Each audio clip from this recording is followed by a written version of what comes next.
Hello and welcome to BFU Podcast with Mo Love.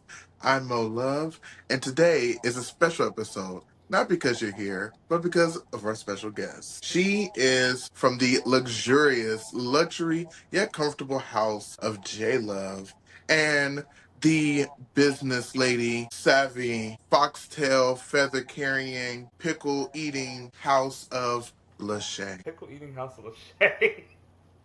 I'm weak. Please welcome my daughter. She goes by the stage name of Terabytes J Love Lachey. Hello and welcome to the podcast. Hi, universe, everybody out there. Thank you for having me. It's bizarre. It's bizarre. We're finally here. We're finally here. So I have to say, I first saw Tara perform Thanksgiving. I want to say it was 21. It was 2021. Wait, no. 2020, I believe. Was it? It was It 2020. was 2020 because that's when I was about to do Desi's. And that's also a special meeting, not just with you, but with Lola Standards, who's no longer with us. Yes. May she rest in peace. Now, that wasn't your first performance that night, though. Wait, yeah, no. So that wasn't my Or first was performance. it? That was my first time I saw You Think You Can Drive. My very first performance was actually, which is ironic, was 2019. It was Roxanne Collins was doing a show for Save Our Sisters. For lack of a better term, I was just a little boy in clothes. Not even in drag. We can't even say That little is black boy in drag. close. We just gonna say little confused black boy in clothes. Why are you crying? So, what is the story behind your drag name? Oh dear God. Alright, so y'all prepare to bear with me here because this was a long time coming. So when I was like about 15 going on 16, I finally discovered Drag Race. I discovered drag queens. And when I saw it, I was just like obsessed. I was just like, I can do that. I want to do that. So I started testing out some names. Now, the clearest obvious standout was Terabytes, but at the time, I was just like, ew, no, that's associated with camp. And at the time, I was like, I wanted to be a glamour queen. I didn't want to be a camp queen. Like, I had full aspirations of being Miss Gay America at one point. Don't let this face fool you. I've just. I, We're it, still learning and working. at first, I was Carmen De La Rosa Perez. Carmen came from Carmen Carrera, who I was obsessed with at the point in time. De La Rosa Perez, don't ask. Because why the hell not? That's what you say. Because why the hell not? So then after that, I changed it to Carmen Alexa Ramirez. Then, She was gun ho about being a Latina queen. and the She was crazy gun ho about being Latinx. uh, had no business She doing was gonna that. have it no other way. De La Rosa, Cantana, So then I San changed it. Juan. So after high school, I changed it to Unknown because I was just like, yeah, I don't know what I want to do with this name. And I really don't want to settle on terabytes. So we're going to go with Unknown. Then, when I was 20, for a short time, I was Tikka Masala because I did a lip sync competition at my university at that time. Cause And the queen now that she chose went me. South Asian. Oh, no. See, the queen that chose me had a food name. And she was like, oh, That you can that that's South Asian though. Tiki Tikka Masala masala. is South Asian, yes. It's South Asian. So we went from being we're gonna be a Latinx queen. We were set on that to be a So, South Asian queen. so after a while of being Tikka Masala, I kind of got bored with it. And now I was just like, okay, if we're really going to do this, then fine. We're going to do That's because you Terabyte. had no chicken in that masala. I hate you. So I was just like, you know what? If we're actually going to be gung ho about this, we're actually going to do this. We are going to go with terabytes, and we're going to make terabytes what we want to make it. All because the name sound campy don't mean you got to be campy. You So, still can't be. oh my bro. I don't think I'm campy. Okay, if you could ban one common practice in drag, what would it be? Oh dear God, splits during a ballad. Just I'm gonna sound very pointed when I say this, and I already know they're gonna come for me when I say it, but I do not care. Houston, my lovely city, I love y'all. But if I see another bitch do a split during a goddamn ballad, I'm gonna crash out. Why are we splitting during a ballad? Why are we pouring our heart out and jumping into splits? I'm trying to think. Have I ever done a split during that? Hell no. Never have. Just nothing pisses But me I off. will say, and this is hilarious. I didn't put this in the last episode, which was technically the first episode, but who's counting? Girl, the internet. What you mean? But uh in May, yeah, it was May because that's when JR's opened it back up. Hmm. The lip sync song was Rise. And I had two lovely entertainers on both sides of me. They were both, for some reason, wearing white, and I was in a black gown, and they were in dance costumes. And so, and I rise up, boom! And I was like, on one side, I was like, oh my gosh, like, stop. And then on the other side of me, and I rise up, boom! I was like, oh my gosh, please make it stop. So, to any new entertainer out there, for the love of God, do not do a split during a ballad. Yeah, I'm gonna take that one part out. I'm not ready to reveal who it was. Cha. And I'm gonna leave that part in. Oh wow. Okay, so what makes a lip sync performance on Drag Race truly iconic? Okay. I'll be No one else's opinion matters. I'll be honest. For me, it's when a queen can actually emote. Because I think a lot of us as entertainers sometimes tend to forget that half of the battle is performing, the other half of the battle is your emotion in trying to capture the meaning of the song. Even if it's a high energy, high paced song, you still want to be able to emote throughout a lip sync. And I think that's exactly what makes a lip sync for me is the emotion behind it. Okay. Who are some of your favorite Drag Race lip sync artists? Let's say Oh three. my god. Top three. Oh, okay. Somebody's gonna get left out. So Kennedy Davenport, Of obviously. course. She Obvious. she is just oh my god, just watching her is amazing all the way through. Trinity K. Bonet is another one. She during season 6, I just felt I was mesmerized by her throughout the whole time. And then honestly, if I had to pick another one, Monet J Love. I'm now on the show. We are Now, manifesting. I am but no, my third and final pick, honestly, truly, would have to be. Honestly, there's a lot of them, but if I had to pick one, Jesus, shit, I would go with Simone. Simone. Simone. So let's see about the ones that you picked. So all three are the emoji girls. They all emote. One dance the house down boots, stunt master. One is the choreo queen, and the other one cannot move her left foot and wiggle her finger at the same time. I mean, That says a lot about you as an artist. you better be glad this show. Can I? Why am I? Fuck it. Anyways, Now, how would you say that Drag Race influenced lip sync outside of the show? I discovered Drag Race. I was like 15, 16. It was season 5 ending, and it was a break before This season season. 6 started.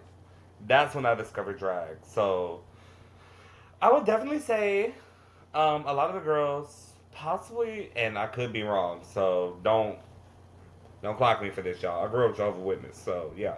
A lot of the girls definitely picked up on choreography a lot. Like even with some of the baby performers here in Houston, a lot of them I can tell either watched or attended a dance class at least, and just be 5, 6, 7, 8, and up and down. Well, I would say my thing. I would say Drag Race has given the people or the girlies are songs to do. True, that was another one because dear God, the sheer amount. Because the amount of padoms that were padoming after Nymphia Wins win was padama crazy. I am guilty of it. I know. Granted, my favorite after Drag Race performance that you ever done was that Cher song, Oh, Dark Lady. Dark Lady. God. So, this little story behind that. When I was 16, I was obsessed with Cher for some reason. I See, was, we have that in common. Except I'm not like Chad Michaels obsessed. Yeah. hmm. Same spelling and all. But what really got me was like I just really loved her songs, and so like after Believe and after watching the lip sync for Believe, I just went back and I just started listening to her discography. And around that time, her album Woman's World came out, so I was all up on that fucking album. Like my ass was singing to the top of my lungs. This is I a think I've woman. done every Cher song that have been on Drag Race. I have performed except for Dark Lady. So Dark Lady was just one of those songs that I was just like I fell in love with, and like I just kept listening to it over and over. And in my head, I'm like, if I ever did drag, I would devour this song. So when Drag Race finally had the song on, and I was just like, yay, yay, finally! But I will say Miss Mama's had every beat. I'm not making an excuse. I had to pick my personal favorite post Drag Race performance that I've done outside of Dark Lady. I would have to say, Oh McDonald. Oh yeah, Like I want to get a lot of recognition. that was dear God, that was one hell of a lip sync. So we ranked our top 10 lip syncs Yep. 10-1. Mm-hmm. We will go through them. You will say your number first. We'll go 10, 10, 9, 9, 8, 8. Talk on each Okay. lip sync. I heard it. That sounds fair. All right. So number 10, Tara. So my number 10 lip sync is the season 13 top 4 lip sync. And here's why. I normally I'm going to hate. give the names of the queens. Oh, yes. It was Candy Muse versus Simone versus Gottmik versus Rose. And they were lip syncing to I Learned from the Best by Whitney Houston, but it was a remix. Now, I will say this. I'm normally not a fan of when they do remixed songs. I would much rather you do the original. Because for me, I'm just like, I feel like the original will hit harder, with the exception of certain songs. Mm. How Did You Get Here is one, and I Learned from the Best is another one, as well as It's Not Right, But It's Okay. But It's a specifically what made. staple of mine. Huh? I do that song faithfully. We know. But what made I Learned from the Best, for me, my number 10, I was like, I feel like it came from an underrated season. Season 13 was a good season with a lot of good queens and a lot of good performances, in my opinion. So I couldn't not put it on my top 10. Okay. And then number 10 for me was Nina versus BB season 1. Uh, Um, I thought, I mean, of course, from the original season and the season that crowned the queen, I mean, she went under Nina's outfit and gave birth to the winner. God, I that was a good lip sync. It really All was. right. Number 9. So my number 9 is actually one of my staples now. It is Shay versus Monet round one. Oh, McDonald. That song is just such a good time. So you would not expect any nursery rhyme to sit up here and be like, "Oh yeah, I'll definitely lip sync this," and actually perform it to such a good caliber. On top of that, it has a lot of time for a lot of gags, a lot of fun prop placement, which I'm just like, if they executed that, that would have been great. But yeah, no, it ended up becoming one of my staples shortly after the show. 9 for me was Lana Del Rey versus Crystal Envy. Which round? And it was when they did Mighty Real. Uh, oh my god, I love my Because Lana. I thought, for some odd reason, I just thought, like, I don't know. It's one of my favorite songs. I love that song. But I felt they just really delivered. And it was probably the best lip sync to me of that season that I liked. I don't know what it is. Something about the way Lana um, lip syncs. She's just that girl. She's athletic. She's athletic. Yeah, she's just that girl. She's Lana Del. For the first time in Drag Race history, I miss hearing that every week from her. Okay, number 8. Number 8. For me, it is Tsunami Muse versus Morphine Love Dion to Wanna Dance with Somebody. So for that one just really tugs at the heartstrings because I'm like, it's it's like when you go against your closest friend and you know that one of you have to go home. But at the same time, instead of just being bitter and angry about it, you both are just having fun. That for me was the highlight. It was they were just having fun. It was nothing but pure love and respect throughout the lip sync. It wasn't just a bloody battle to the end. It wasn't a fight long and drag out. It was just I love this person, but I don't want to go home. Number 8 is Peppermint versus Cynthia Lee Fontaine. Ah. And Peppermint is a queen that I've been in love with. She was on Top Model when they went to a drag show in New York City.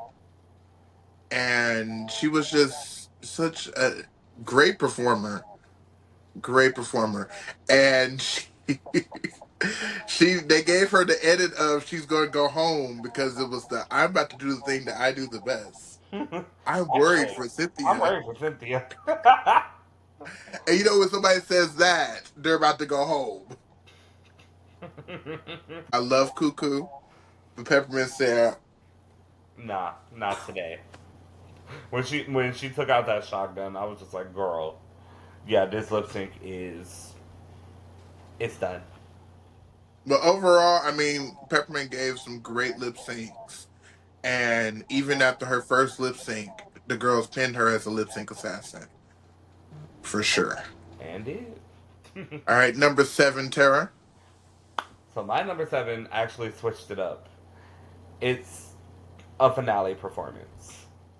Okay. And I couldn't pick one because they were both great, but it was for season 16. It was Nymphia's and Saphira's finale performances specifically. And the reason why those are there, I'm not gonna lie to you. I listen to Queen of the Wind and dance almost every morning on my way to work.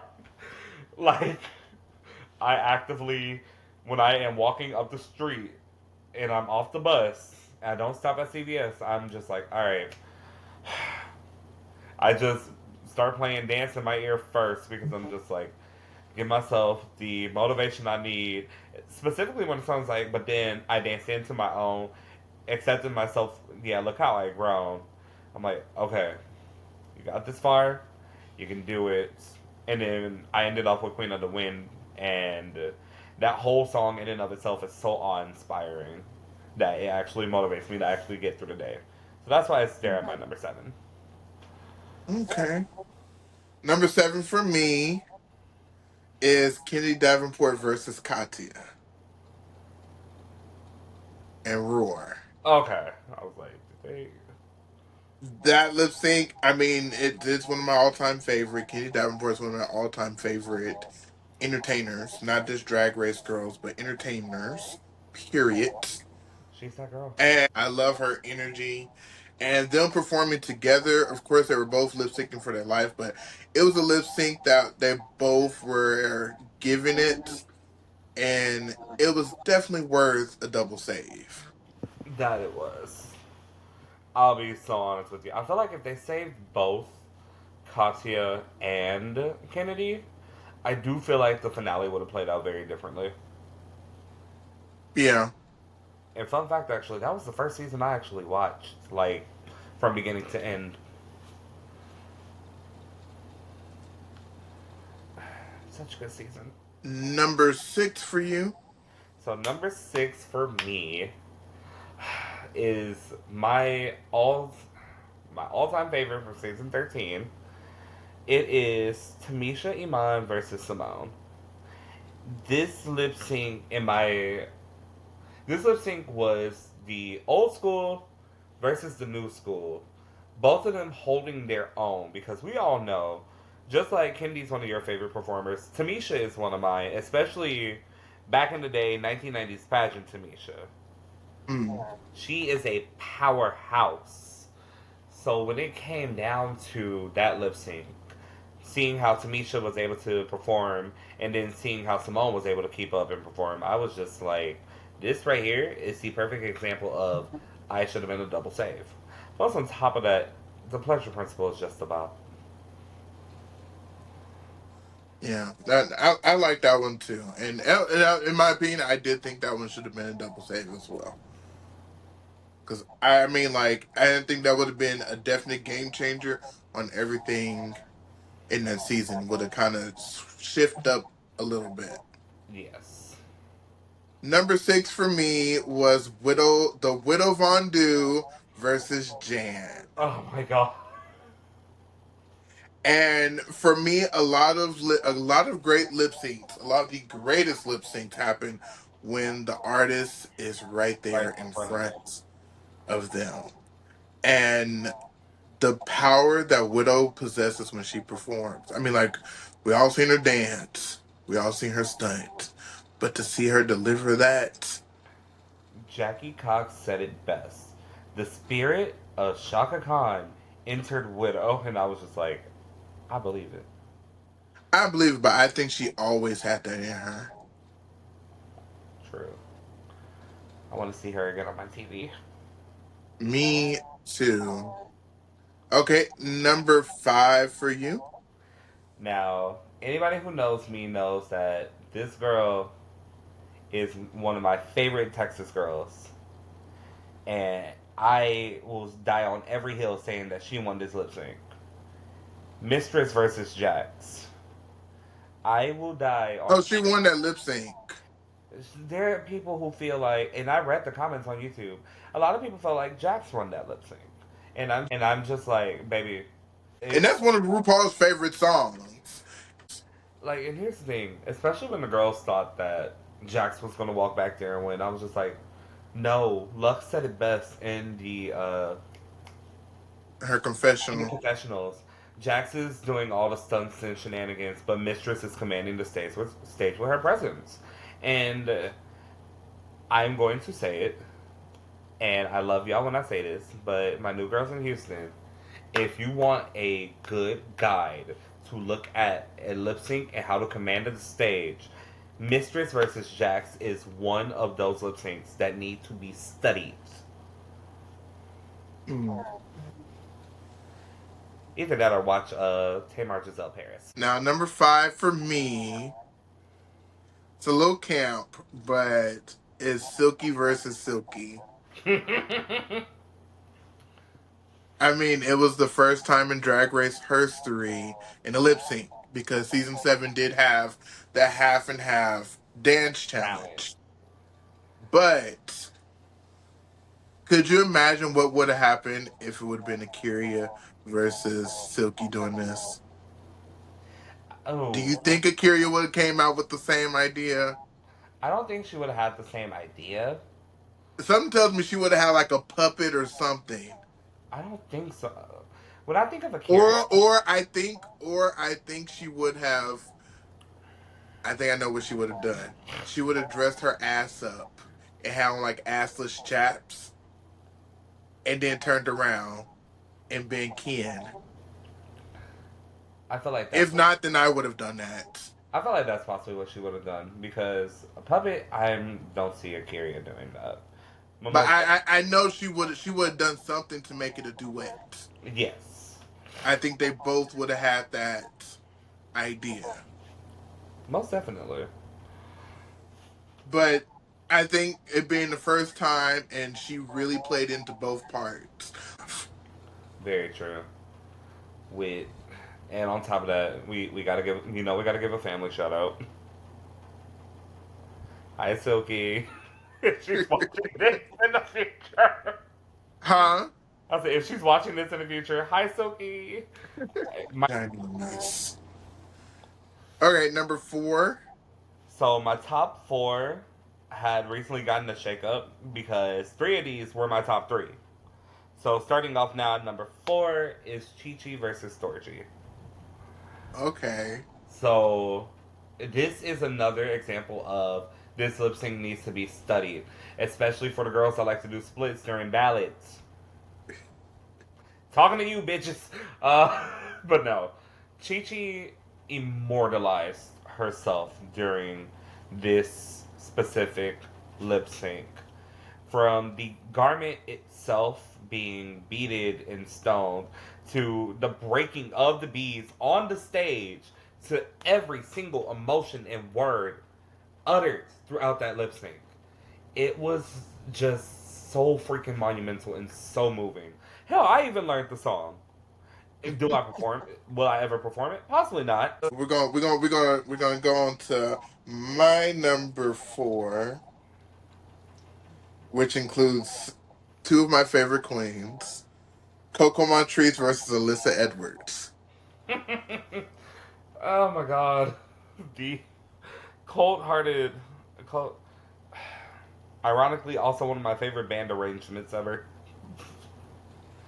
How come you could tell you were always number 1 without a doubt. And everybody thought that this bitch was out here rapping. That lip sync in and of But that lip sync was definitely one that was a tight lip sync in the facts that Coco knew them words. She knew every beat. Her sleeveography was, I mean, when them violins start going, just and her sleeve was just a going. Roxy Andrews said it best. Miss Thing was everything. and on top of that, what I really liked about that lip sync that you just mentioned, it was the lip sync to end a whole. Let's see, she was crowned in 2000. When was she crowned Miss Gay America? 6, 8. Mm-hmm. I think Um, 8. No, was it 10? no, I think Asia was 10. Hold on. Hey Google, what year was Alyssa Edwards crowned Miss Gay America? 2010, according to Oh, that's right. en.wikipedia.org. Miss Gay America 2010 winner. 2010. Yep. So yeah, that ended right there a 3-year feud. Like they knew that it all boiled down to that moment. That would have ended that whole feud. And I don't know with who, what, when, where, why, or how, but I want a lip sync like that one day. Just one day. Mhm. Just no feud behind it though, because that's exhausting. And I will say that was also the first 360 split on Drag Race. Oh yeah, shit, it sure was. All right, number three. We're in the top three. So the So bronze for you, Tara, is number three for me was Chi Chi versus Naisha. oh So here's Chi the Chi thing. versus Nature. Chi Great lip sync. Chi-Chi's lip syncs in season 8 had the same effect that Latrice Royale's lip syncs in season 4 had on me. They Mm. dominate. Just flat out. They freaking dominate. And Chi-Chi versus Naisha, if you watch the Untuck and then you go into the lip sync, you understand why it's such a good lip sync. Chi gathered every single strength within her in that moment to give them a show. She was like, bitch, I ain't going home. I've been a humble beast this whole time. I haven't been talking any kind of shit. So let me show y'all what a humble beast can fucking do. Mm. It was a great lip sync for sure. Hell yeah. Number three for me was Alyssa versus Tatiana. And that lip sync was one that I think changed everything on Comeback Queens. True. For that long. Granted, at first I was like, oh yeah, they invented the change, but I was like, no, it was Katya that invented the change for a all star lip sync. Katya invented that.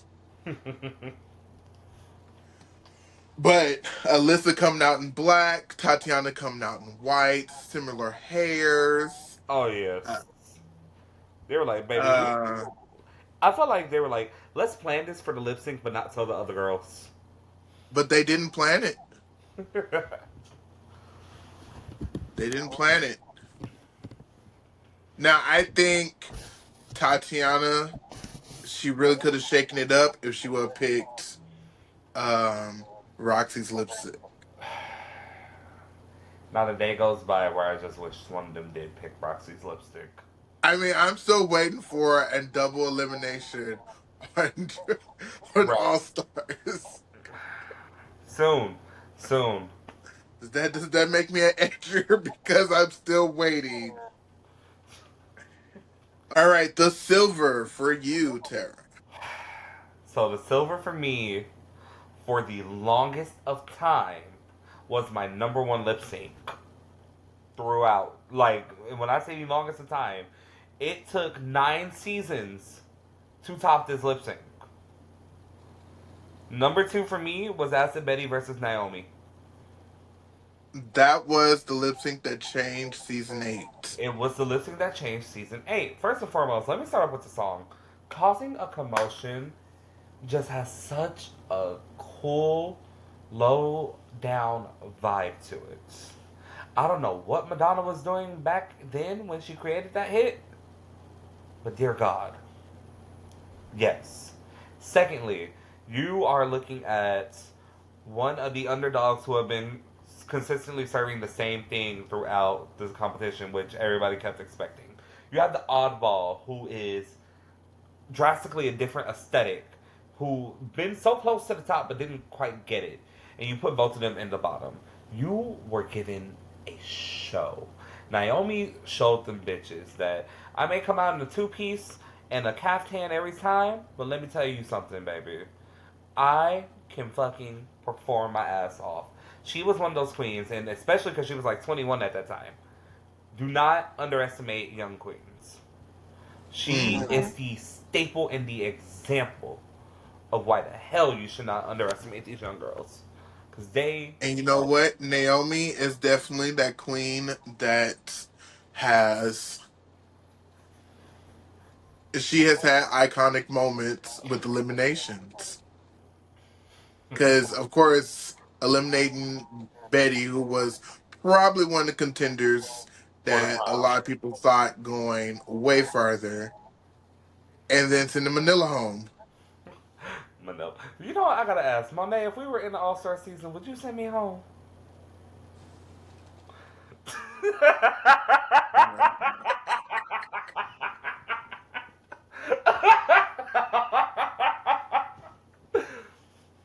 No, the crazy part is I possibly would send her home. Actually, no, I wouldn't send you home. I wouldn't send you home. But just know that I would have hold it over your head. No, So here's the you win thing. a mini challenge, I'm getting picked first. No, look, here's the If thing. you get to pick the song or something, or we're picking roles and everybody has to vote, you're voting for me. Like I'm gonna I'm gonna hold it over your head until the moment comes where it's like, uh, I'm in the bottom and you have to pick. I'm gonna hold it over your head. What? That your mother? No, I saved you, so Oh you got wow, to disagree with everything else. I'm sitting there, if I say the sky is purple and blue with glitter and AB stones, and everyone is against me, you're gonna agree with me girl. because I'll just hold up that lipstick, and be like, Tara Jean. No. Now here's the crazy part. I possibly now, mind you, I've competed. Let it be known to anybody who's possibly new to this podcast, don't know each of us. I've competed against Monet in a pageant, and a lip sync at a bar, and knowing that I'm just going to quote Ava from Abbott Elementary. Knowing how to not getting your ass beat, knowing when someone can beat your ass. So quite frankly, I would send home Monet, and then I would see her at home a week later and be like, "Hey girl, wanna go get our nails done?" Girl, And I'll get be the cussed out comeback right queen in a after. heartbeat. I would be the comeback queen in a heartbeat. If I had to lip sync against 10 girls, fight 10 gorillas, or argue with 9,000 Geminis, I'm coming back. Number two for me was Dita Ritz versus the Princess in front of Natalie Cole herself. May she rest in peace. Yes. I think, well, Dita definitely shined in that lip sync in that Right. horrible wig, but she did amazing. And I don't think the princess should be shamed upon because I think the princess did a good job as well. Yes. But it just happens that Dita really, really, really turned it up. Because before it was like Dita was like her personality was great, everybody liked her, but her runways were a little questionable. I hate to say it, but yeah. But that was when, Drag Race fashion at that time was like, hell, you could mop something from like Forever 21, just stone it and make it look good. Oh no, I love those early seasons. And like I said, when we were when I was on with Bed Off Betty, I like drag when you just style things and put together. Like nowadays, you want the reveal to go from uh, a transformer, from a car to an airplane to RuPaul, and then to you in the gown. you Because for them, that's a great reveal. essentially you don't want to have Manila be like, oh, the big reveal. Oh, that's it. Damn, wait, Which hold is on. why I can definitely respect Anya Nerves, where she said, I will not be having a reveal. All right, and your gold, your all time favorite lip sync from a U.S. Drag Race and All Star season is.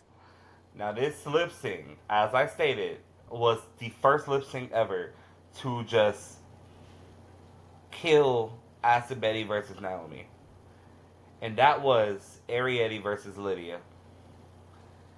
I just first and foremost, Lydia lip syncing is just a fucking treat. Like for someone so young There to, for those scissors. huh?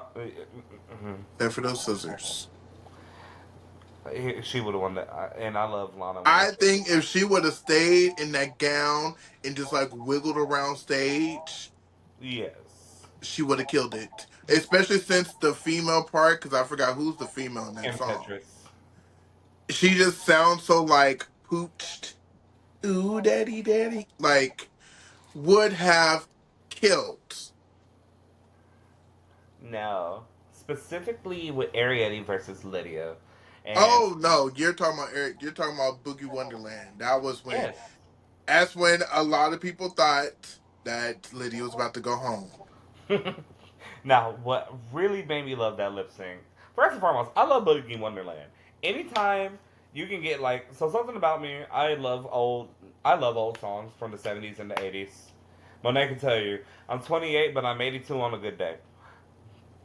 True. But something about those old disco songs, and on top of that, something about just doing a male song in and of itself is just fucking great because a lot of people, when they look at drag and they look at drag queens, they're just like, oh yeah, we want to see you do a female illusion song. But at the same time, it's like, baby, this is drag. I can do whatever the fuck I want. Hell, y'all seen Global All Stars? They did the whole Mana. But back on track. I Ariel, love that song. I've done that with Wilhelmina Guest at Roberts. Such a great time. but Arietti versus Lydia, first and foremost, we all knew Arietti was capable of performing at that caliber. Lydia was the underdog and a quiet storm that was ready to happen. So when it happened and she performed the hell out of that song, I was just yelling at my screen like that whole time. I kept going back and looking just specifically at Lydia. She turned it out for me, and she made that lip sync the top of the top. All right. And number one for me, it was your number four, but was Chi Chi versus Thorgy. And the reason why I say that, reason why it's my number one lip sync, Thorgy doing that cartwheel. Sorry. Thorgy said, I'm not going home. She is. And then Right. she saw Chi Chi and she, She, after them beats she fell, fell. She was like, all right, she y'all. waved to the judges. Bye, Bye, y'all. y'all. Here's a Woo! cartwheel to go. She did a cartwheel, and when she got up, she grabbed Chi Chi's hand and threw her hand in the air. And she pretty much told her, like, she won. Exactly.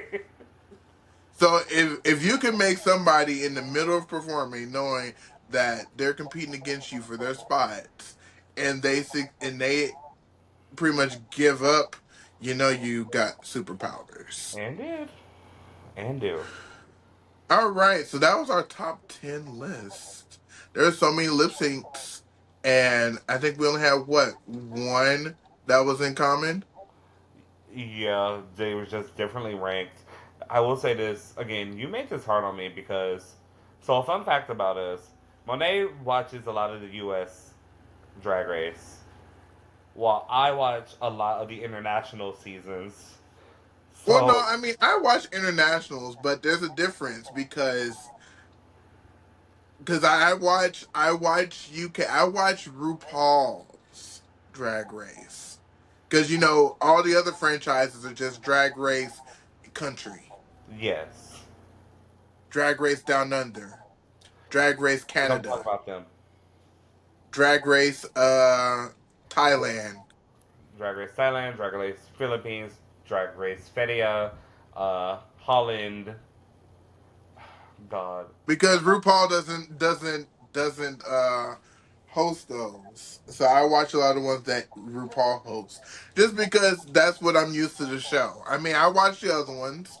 Brooklyn, I'm like, okay, Brooklyn does a good job, but she doesn't have it seems like she doesn't have full control because they point at I'm like, where y'all pointing at? The pictures of the girls or what? well, I mean, yeah. Now if There's you some things that they do that I think they do just for show purposes versus doing the real thing. But that is our, I guess, top 20 lip syncs. no, well, Now anyway, we're gonna talk about local drag lip okay. syncing. I'm kidding. So how do you choose the right song for a lip sync performance? I call you. I'm kidding, but no. You. It all depends on the bar. So whatever bar you're performing at, if you have been there as a patron or been there for an open stage, or you just happen to peruse just at random, you know what kind of songs to perform based off of the bar's like vibe as well as the patrons that go there. So, like, for example, if I was to go to Robert's Lafitte, then I would keep it around 80s, maybe 90s, old school beat. Very, looking for a new love. Very, meeting in the ladies' room kind of vibe. Whereas if Hmm. I'm at South Beach, then I'm looking at top 40s, Charlie XCX, stuff like that. Yeah, it really much depends on the vibe of the location and the clientele as well. Hmm. So, how much does song choice influence the success of a lip sync? It's about 30%, somewhere between 30 to, yeah, I would say it's about 30%. So 30% Okay. song choice, 30% emotion, 30% word mastery, 10% performance. Now, when I say 10% performance, I mean dancing, choreography, stuff like that. Because Okay. I'm just saying, you can be a great dancer, but a fucking shitty lip syncer. So we're into. How do you handle technical difficulties during a lip sync? I cry backstage. You know this, but mind you, you think I wouldn't, especially growing up doing piano recitals like majority of my damn life. But no, technical things on stage. Honestly, just keep rolling with it. You did it. You got it done. It's over. Watch the video that someone recorded of you. Learn from that mistake. See how you can perfect it. I'm Okay. gonna say the Abby Lee line: "Save the tears for your pillow, or your friend, or the taco ladies in the taco truck."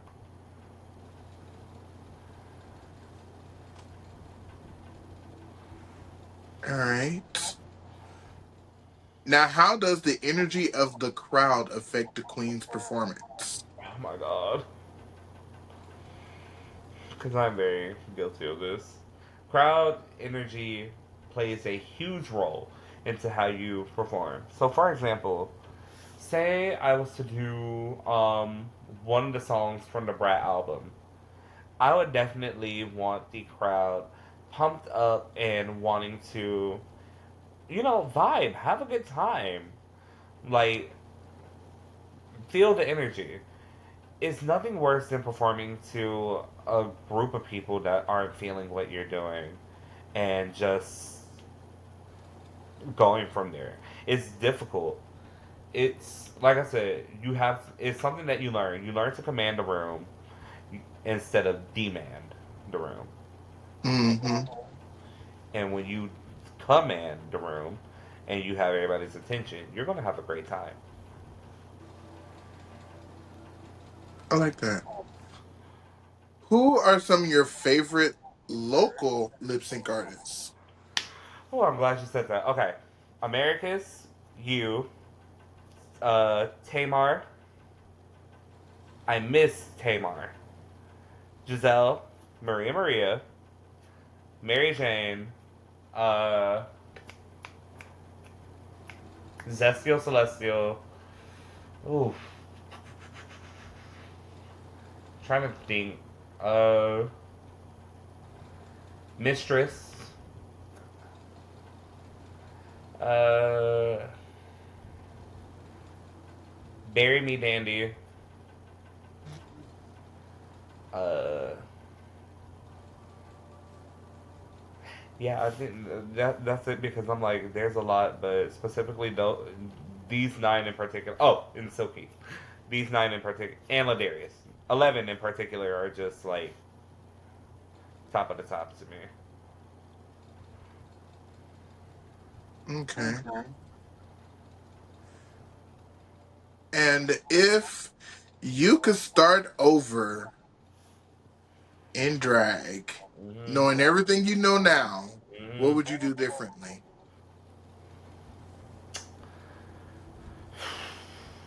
Let's see. I definitely would. for one, I possibly would have remembered my makeup bag that first night we met. So that's one. Because I left that shit at home. Two, possibly not invested in those Converse heels. Because I don't even know where those are at anymore, and I couldn't even walk in them. And honestly, just have fun. Because when I first started, I was just like, oh, I'm trying to take this seriously. I want to impress everybody. But at the same time, I'm just like, bitch, you are not vibing. Now look at you. Burned out and coming out every break. Just vibe. Have fun. It's drag. So yeah, that's what I would do differently. Okay. And our last question. If you could give your 18-year-old self some advice, what would you say? Stop being such a frigid little bitch. It is okay.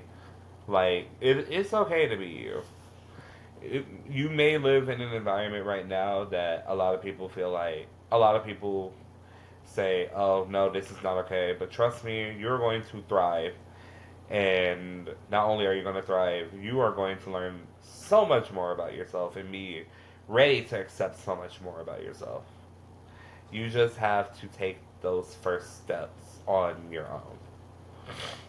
That was beautiful. Well, thank you so much for joining me this week and allowing me the time to interview you for the podcast. And everyone else, thank y'all so much for showing up this week on BFU. Next episode, we will talk more things about drag, lifestyle, and fun. I'm Mo Love and BFU. Bye.